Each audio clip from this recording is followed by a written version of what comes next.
ಯುಎಇನಲ್ಲಿ ಹಿಂದೂ ಆಲಯ ಕೆಲ ವರ್ಷಗಳ ಹಿಂದಿನವರೆಗೂ ಇದು ಅಸಾಧ್ಯವಾದ ಕಲ್ಪನೆ. ಆದರೆ ಈ ಅಸಾಧ್ಯ ಕನಸೀಗ ಸಾಕಾರಗೊಂಡಿದೆ. ರಾಜಧಾನಿ ಅಬುಧಾಬಿ ಸಮೀಪದ 27 ಎಕರೆ ಪ್ರದೇಶದಲ್ಲಿ ನಿರ್ಮಿಸಲಾಗಿರುವಂತಹ ಭವ್ಯವಾಗಿರುವಂತಹ ಸ್ವಾಮಿನಾರಾಯಣ ಮಂದಿರ ಪ್ರಧಾನಿ ಮೋದಿಯ ಅಮೃತ ಹಸ್ತದಿಂದ ಲೋಕಾರ್ಪಣೆಗೊಳಿತು. ಸ್ವಾಮಿನಾರಾಯಣನ ಸನ್ನಿಧಿಯಲ್ಲಿ ಪ್ರಧಾನಿ ಮೋದಿ ವಿಶೇಷ ಪೂಜೆಗಳನ್ನು ನೆರವೇರಿಸಿದರು. ಈ ಕ್ಷಣಕ್ಕೆ ಖ್ಯಾತ ಗಾಯಕ ಶಂಕರ್ ಮಹಾದೇವನ್, ನಟ ಅಕ್ಷಯ್ ಕುಮಾರ್, ಸಾವಿರಾರು ಮಂದಿ ಅನಿವಾಸಿ ಭಾರತೀಯರು ಸಾಕ್ಷಿಯಾದರು. ಈ ದೃಶ್ಯಗಳನ್ನು ನೋಡ್ತಾ ಇದ್ರೆ ಇದು ಭಾರತದಲ್ಲಿ ನಡೀತಾ ಇರುವ ಮಂದಿರ ಲೋಕಾರ್ಪಣೆ ಅಂತ ಒಂದು ಕ್ಷಣ ಅನಿಸದೇ ಇರಲಿಲ್ಲ. ಮಂದಿರದ ವಾಸ್ತುಶಿಲ್ಪವಂತೂ ನಯನ ಮನೋಹರವಾಗಿದೆ. ಆಲಯದ ಎರಡೂ ಕಡೆ ಭಾರತದಿಂದ ಭಾರೀ ಕಂಟೈನರ್ಗಳ ಮೂಲಕ ತಂದ ಪವಿತ್ರ ಗಂಗೆ ಮತ್ತು ಯಮುನಾ ನದಿಯ ನೀರಿನಿಂದ ಕೃತಕ ಪ್ರವಾಹವನ್ನು ಸೃಷ್ಟಿ ಮಾಡಿದ್ದಾರೆ. ಇದು ವಾರಣಾಸಿ ಘಾಟ್ಗಳನ್ನು ನೆನಪಿಸುವಂತೆಯೇ ಇದೆ. ಅಂದಹಾಗೆ ಬರೀ ಯುಎಇ ಮಾತ್ರವಲ್ಲ, ಮಧ್ಯಪ್ರಾಚ್ಯದಲ್ಲಿಯೇ ಪೂರ್ಣ ಪ್ರಮಾಣದಲ್ಲಿ ಹಿಂದೂ ಸಂಪ್ರದಾಯದ ರೀತಿಯಲ್ಲಿ ನಿರ್ಮಿಸಲಾದ ಮೊದಲ ಕಲ್ಲಿನ ದೇವಾಲಯ ಕೂಡ ಇದು. ಭಾರತದೊಂದಿಗೆ ಯುಎಇ ಹೊಂದಿರುವ ಬಲಿಷ್ಠ ಬಂಧಕ್ಕೆ ಮತ್ತು ಆ ದೇಶದ ಮತ ಸಾಮರಸ್ಯಕ್ಕೆ ಈ ಮಂದಿರ ಪ್ರತೀಕವಾಗಿದೆ.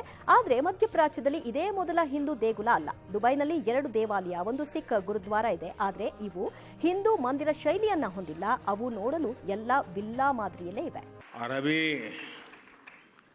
मेरे मित्र ब्रह्मविहारी स्वामी कह रहे थे कि मोदी जी तो सबसे बड़े पुजारी है। मैं जानता नहीं हूं मैं मंदिरों की पुजारी की योग्यता रखता हूं या नहीं रखता हूं, लेकिन मैं इस बात का गर्व अनुभव करता हूं कि मैं मां भारती का पुजारी हूं।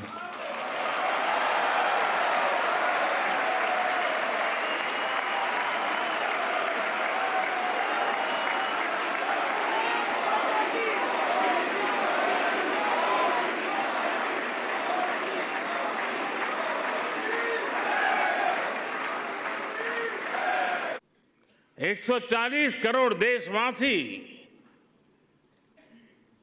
मेरे आराध्य देव है।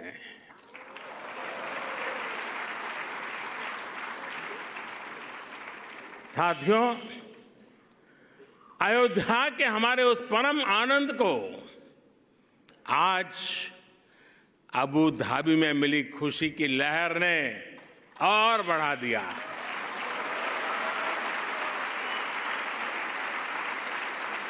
और मेरा सौभाग्य है कि मैं पहले अयोध्या में भव्य श्री राम मंदिर और फिर अब अबू धाबी में इस मंदिर का साक्षी बना हूं।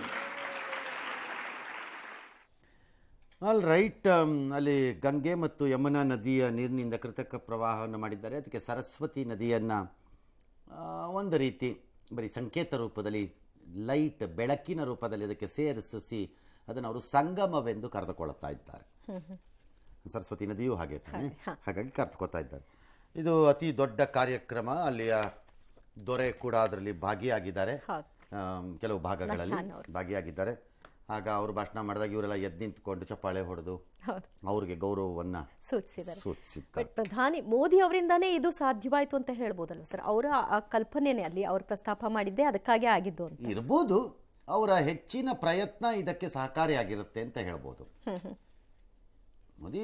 ಬಟ್ ಒಂದು ಪರ್ಸನಲ್ ಟಚ್ ಇಲ್ಲದಿದ್ದರೆ ಒಂದನ್ನು ನಮ್ಮ ಜನ ಜ್ಞಾಪಕ ಇಟ್ಕೋಬೇಕು. ಅದು ಯಾರು ಆಗಿರ್ಬೋದು, ಒಂದು ಸಂಸ್ಥೆ, ಒಂದು ರಾಜ್ಯ ಮತ್ತು ಒಂದು ದೇಶ, ಒಂದು ಕಂಪನಿ, ಒಂದು ಅಂಗಡಿ, ಯಾರೋ ಒಬ್ಬ ವ್ಯಕ್ತಿ ಅಲ್ಲಿ ಒಂದು ದೊಡ್ಡ ಪಾತ್ರವನ್ನು ನಿರ್ವಹಿಸ್ತಾ ಇರ್ತಾನೆ.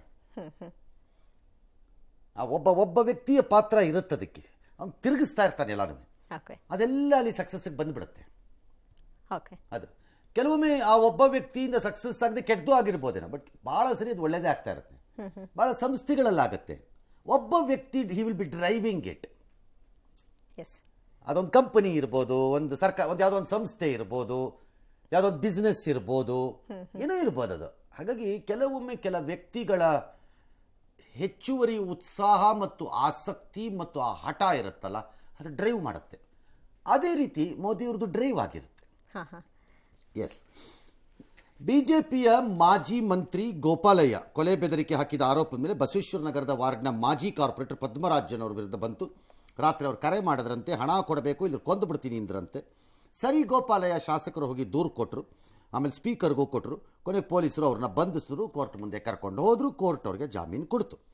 ಆಮೇಲೆ ಅವ್ರು ಮಾತಾಡಿ ನನಗೆ ಬೆದರಿಕೆ ಹಾಕಿಲ್ಲ, ಗುತ್ತಿಗೆ ವಿಚಾರಕ್ಕೆ 15 ಲಕ್ಷ ಕೊಟ್ಟಿದ್ದೆ, ಅವ್ರು ಕೆಲಸ ಕೊಡಿಸಿರಲಿಲ್ಲ, ಅದನ್ನು ಕೇಳುವ ವೇಳೆ ಒಂದಿಷ್ಟು ಮಾತುಗಳಾಯಿತು ಅಷ್ಟೇ ಪಷ್ಟೇ ಅನ್ನೋಕ್ಕಾಗಲ್ಲ.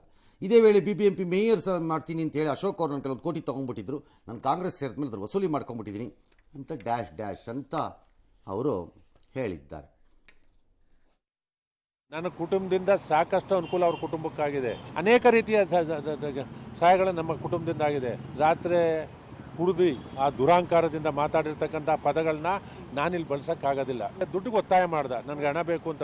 ಯಾಕೆ ಇಷ್ಟೊತ್ತಲ್ಲಿ ಫೋನ್ ಮಾಡಿದ್ದಾಯ್ತು ಅಂತ ಮೇಲೆ ಅತ್ಯಂತ ಕೆಟ್ಟ ಅವ್ಯಾಚ್ಯ ಶಬ್ದಗಳಿಂದ ನನ್ನ ಕುಟುಂಬನ ನನ್ನ ನಿಲ್ಲಿಸಿದ್ದಾನೆ. ಭಾಳ ನೋವಿನಿಂದ ಹೇಳ್ತಾ ಇದ್ದೇನೆ. ಕೊಲೆ ಬೆದರಿಕೆ ಹಾಕುವಂತ ಹಿಸ್ಟ್ರಿ ನಂದಲ್ಲ. ಈ ಮಂಜುನಾಥ ಸ್ವಾಮಿ ಭಗವಂತ ಎಲ್ಲ ನೋಡ್ಕೊಳ್ಳಿ ಸತ್ಯನ. ಕೆಲಸಕ್ಕೆ ಕಾಂಟ್ರಾಕ್ಟ್ ಕೆಲಸಕ್ಕೆ ದುಡ್ಡು ಕೊಟ್ಟಿದ್ದು ನಿಜ, ಕೆಲಸ ಕೊಡಲ್ಲ. ರಾತ್ರಿ ಫೋನ್ ಮಾಡಿದೆ, ಆ ವಿಚಾರಕ್ಕೆ ಏನೋ ಸ್ವಲ್ಪ ರೇಗಾಡಿದ್ರು, ನಾನು ಸ್ವಲ್ಪ ರೇಗಾಡಿದೆ, ಅದು ಬಿಟ್ರೆ ಇನ್ನೇನು ಅವ್ರು ರೇಗಾಡಕ್ಕೆ ನೀ ಕತ್ತೆ ಕಾಯಕ್ಕೆ ಫೋನ್ ಮಾಡಿದ್ರೇನ್ರಿ ಅಷ್ಟೊತ್ತಲ್ಲಿ?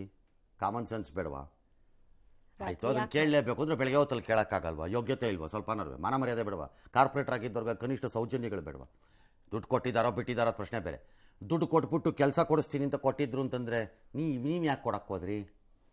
ಇಸ್ಕೊಂಡಿದ್ದವ್ರದ್ದು ಎಷ್ಟು ತಪ್ಪು, ಕೊಟ್ಟವ್ರದ್ದು ಏನು ಕತೆ?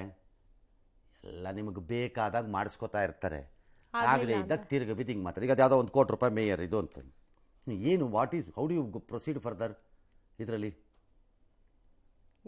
ಹೇಗೆ ಹೋಗ್ತೀರಿ? ಇದೆಲ್ಲ ದಿಸ್ ಶೋಸ್ ನಿಮ್ಮ ರಾಜಕಾರಣಗಳು ಯಾವ್ಯಾವ ಲೆವೆಲ್ಗೆ ಬಂದಿದೆ ಅಂತ. ಜೊತೆಯಲ್ಲಿದ್ದಾಗ ಜೊತೆ, ಹೊರಗಡೆ ಹೋದಾಗ ಕೀಲಿ ಬೊಂಬೆ ಥರ ಕುಣಿತೀರಿ. ಆಮೇಲೆ ನಿಮಗೆ ಗೊತ್ತಿರಲ್ಲ, ಅಲ್ಲಿ ಕೀಲಿ ಬೊಂಬೆ ಕೊಡ್ತಿರೋರು ನಿಮ್ಮನ್ನು ಕೈ ಬಿಟ್ಬಿಟ್ಟು ಮುಂದಕ್ಕೆ ಹೋಗ್ತಾರೆ ಅಂತ. ಆಮೇಲೆ ಮತ್ತೆ ಲಬ ಅಂದ್ಕೊಂಡು ವಾಪಸ್ ಹೋಗಿ ಬರ್ತೀರಿ. ಇದು ಭಾಳ ಕಾಮನ್ ಆಗೋಗಿದೆ ಯಾಕೋ ಇತ್ತೀಚೆಗೆ. ಹಣದ ವ್ಯವಹಾರ. ಎಸ್. ಮಾಜಿ ಸಚಿವ ಗೋಪಾಲಯ್ಯಗೆ ಬೆದರಿಕೆ ಹಾಕಿದ ಪ್ರಕರಣ ಸದನದಲ್ಲಿ ಪ್ರತಿಧ್ವನಿಸಿತು. ತಮಗೆ ಮಾಜಿ ಕಾರ್ಪೊರೇಟರ್ ಪದ್ಮರಾಜ್ ಅವರು ಬೆದರಿಕೆ ಹಾಕಿರುವುದನ್ನು ಗೋಪಾಲಯ್ಯ ಅವರು ಪ್ರಸ್ತಾಪಿಸಿದರು. ಪದ್ಮರಾಜ್ ಅತ್ಯಂತ ಅವಾಚ್ಯ ಶಬ್ದಗಳಿಂದ ನನಗೆ ನನ್ನ ಕುಟುಂಬಕ್ಕೆ ನಿಲ್ಲಿಸಿದ್ದಾರೆ, ಬೆದರಿಕೆ ಹಾಕಿದ್ದಾರೆ ಅಂತ. ಬಸವೇಶ್ವರ ನಗರ ವ್ಯಾಪ್ತಿಯಲ್ಲಿ ಅಕ್ರಮ ಕ್ಲಬ್ ಕೂಡ ನಡೀತಾ ಇದೆ, ಅದನ್ನ ಕ್ಲೋಸ್ ಮಾಡಬೇಕು ಅಂತ ಆಗ್ರಹಿಸಿದ್ರು. ಕುಟುಂಬಕ್ಕೆ ರಕ್ಷಣೆ ಬೇಕು ಅಂತ ಮನವಿಯನ್ನ ಮಾಡಿಕೊಂಡ್ರು. ಗೋಪಾಲಯ್ಯ ಅವರ ಪರ ಬಿಜೆಪಿ ಶಾಸಕರು ಬ್ಯಾಟ್ ಬೀಸಿದ್ರು. ಈ ಪ್ರಕರಣವನ್ನು ಸರ್ಕಾರ ಗಂಭೀರವಾಗಿ ಪರಿಗಣಿಸಬೇಕು, ಕೂಡಲೇ ಬಂಧಿಸಬೇಕು, ಇಲ್ಲ ಅಂದ್ರೆ ಇನ್ಸ್ಪೆಕ್ಟರ್ ಸಸ್ಪೆಂಡ್ ಮಾಡಬೇಕು ಅಂತ ಸರ್ಕಾರಕ್ಕೆ ಸ್ಪೀಕರ್ ಸೂಚಿಸಿದ್ರು. ಈ ಬಗ್ಗೆ ಪ್ರತಿಕ್ರಿಯಿಸಿದ ಸಚಿವ ಪರಮೇಶ್ವರ್, ಈಗಷ್ಟೇ ಪದ್ಮರಾಜ್ ಅವರನ್ನ ಬಂಧಿಸಲಾಗಿದೆ, ಕಾನೂನು ರೀತಿ ಕ್ರಮ ಆಗಲಿದೆ ಅಂತ ಸದನಕ್ಕೆ ತಿಳಿಸಿದರು. ರಾತ್ರಿ 11 ಗಂಟೆ 1 ನಿಮಿಷದಲ್ಲಿ ಪದ್ಮರಾಜ್ ಅಂತಕ್ಕಂಥ ಮಾಜಿ ಮಹಾನಗರ ಪಾಲಿಕೆ ಸದಸ್ಯನಿಂದ ನನಗೆ ಕರೆ ಬರ್ತದೆ. ಬಹುಶಃ ನನ್ನ ತಿಳಿದಾಗೆ ನಾನು ಒಬ್ಬನಿಗೆಲ್ಲ ಹಾಕಿರ್ತಕ್ಕಂಥದ್ದವನು.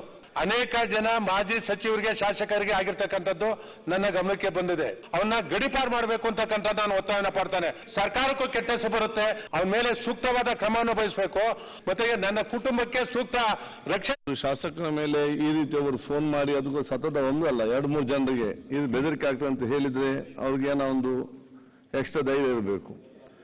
ಒಂದು ಅವರ ಮೇಲೆ ಯಾಕೆ ಕಾನೂನು ಪ್ರಕಾರ ಏನು ಇದೆಯಾ ಕ್ರಮ ತಗೊಳ್ಬೇಕು. ಮತ್ತೆ ಅವ್ರು ಕೇಳಿದಾಗೆ ನಿನ್ನೆ ರಾತ್ರಿ ಅದು ಕೂಡ ಇನ್ನೂ ಕೂಡ ಯಾಕೆ ಅರೆಸ್ಟ್ ಮಾಡಲಿಲ್ಲ ಅಂತ ಇವತ್ತು ನಾವು ಹೇಳಬೇಕಾಗ್ತದೆ. ಇಮ್ಮಿಡಿಯೇಟ್ ಅವನ್ನ ಅರೆಸ್ಟ್ ಮಾಡಿಸಬೇಕು ನಾವು ಇವತ್ತು ಸಂಜೆ ಒಳಗೆ, ಮಧ್ಯ ಒಳಗಡೆ, ಅಥವಾ ಅಲ್ಲಿ ಯಾರು ಲೋಕ ಇನ್ಸ್ಪೆಕ್ಟರ್ ಇದ್ದಾನೆ ಅವನು ಸಸ್ಪೆಂಡ್ ಮಾಡಬೇಕು. ಎರಡರಲ್ಲೊಂದು ಆಗಬೇಕು. ಈಗಾಗಲೇ ನಾವು ಅದ್ರ ಬಗ್ಗೆ ಕಾಮಾಕ್ಷಿಪಾಳ್ಯ ಪೊಲೀಸ್ ಠಾಣೆಯಲ್ಲಿ ಪ್ರಕರಣವನ್ನು ದಾಖಲು ಮಾಡಿ ಆಗಿದೆ. ನಾವು ಖಂಡಿತವಾಗಿ ಕ್ರಮ ತಗೊಳ್ತೀವಿ. ಅನ್ಸಬಹುದು ಅರೆಸ್ಟೆಡ್, ಈಗ ಅರೆಸ್ಟ್ ಮಾಡಿದ್ದಾರೆ ಅಂತ ಮೆಸೇಜ್ ಬಂದಿದೆ, ಮುಂದೆ ಕ್ರಮ ತಗೊಳ್ತೀವಿ. ನನ್ನ ಪ್ರಕಾರ ಅಲ್ಲಿ ಗೋಪಾಲಯ್ಯ ಅವ್ರದ್ದು ಕೇಳಿದ್ದು ಅದೆಲ್ಲ ಬೇರೆ, ಗೃಹ ಮಂತ್ರಿಗಳಿದ್ದು ಬೇರೆ. ಆಫ್ಟರ್ ಲಾಂಗ್ ಟೈಮ್, ದೀರ್ಘಕಾಲವಾದ ನಂತರ ಒಬ್ಬ ಸ್ಪೀಕರ್ ಸ್ಥಾನದಲ್ಲಿ ಕುಳಿತವರು ಅತ್ಯಂತ ಸ್ಪಷ್ಟವಾಗಿಯೂ ಹೆಚ್ಚು ಕಡಿಮೆ ನಿಷ್ಠುರವಾಗಿಯೂ ಮಾತಾಡಿದ್ದು ನಾನು ಈಗಲೇ ನೋಡಿದ್ದು. First time. ನನ್ನ ಪ್ರಕಾರ you should congratulate the speaker. ಇಲ್ಲಿ ಹೌದು, ಸ್ಪೀಕರ್ಗಳು ಪಕ್ಷಪಾತಿಗಳಾಗೋಗಿದ್ದಾರೆ ಅನ್ನೋ ಆರೋಪ ಬಂದು ಬಹಳ ವರ್ಷಗಳಾಗೋಗಿದೆ.